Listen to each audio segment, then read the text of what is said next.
So this is the fence that was put up around Lafayette Square next to the White House last week. The Washington Post is reporting that there's now nearly 2 miles of fencing all the way around the White House. And in the past 24 hours or so, people here in D.C. have decided that we're going to turn this into a sort of memorial, a form of silent protest. Actually, one of the things that's been most striking to me, you see there's a mother and daughter here over my shoulder. They've been putting up signs and writing in sidewalk chalk. I've seen a lot of parents with their kids out here this morning. They are bringing tiny children all the way up to teenagers. They're asking them questions. They're using this as a teaching moment to have some very difficult conversations. And then as we move here sort of toward the center of the wall, as you get to what is now the newly renamed Black Lives Matter Plaza, you see there are just so many more signs. If you see language that upsets you, just try to look past that, because the broader message here is one of hurt. It's one of pain, but it's also one of love. People trying to bring their protest here. I mean, people have made these tiny crosses with the names of different Black and brown Americans who have been killed by police. Right. Jo Beth. And I know there's been some big names out there over the last few days. Has anyone surprised you? I mean, you were just showing, I think, photos of Senator Mitt Romney, who is out here. I don't know if it's surprising, but I think it's definitely an act of defiance against a lot of what's happening in this country. Certainly against the current president. That certainly drew a lot of attention. Although in the moment, no one really knew it was happening.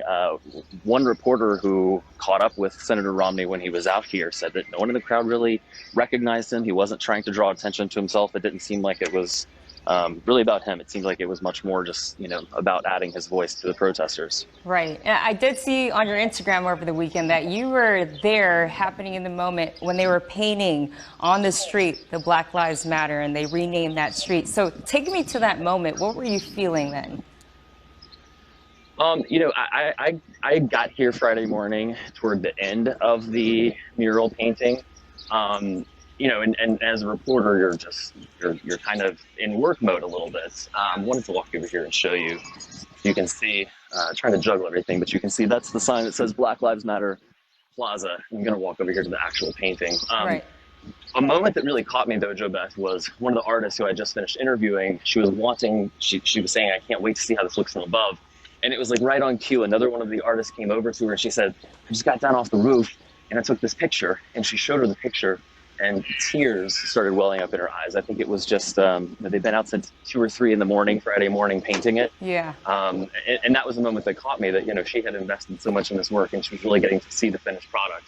I wanted to walk you here because I'm standing on letters that say, defund the police. This is painted just after the end of where it says Black Lives Matter here on what was formerly 16th Street, now Black Lives Matter Plaza.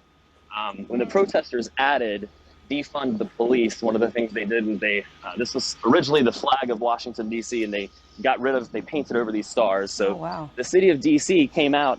The city did not paint over the words defund the police. They just added the stars back to the symbol. Right. So it seems like the city of Washington, D.C. is going to let this message stand. It says defund the police. And so that was my next question. What's been the reaction from, you see the whole fence of the White House now covered with all those posters you just showed us. You got the whole street painted with that mural. What's been the reaction from kind of city leaders in that area?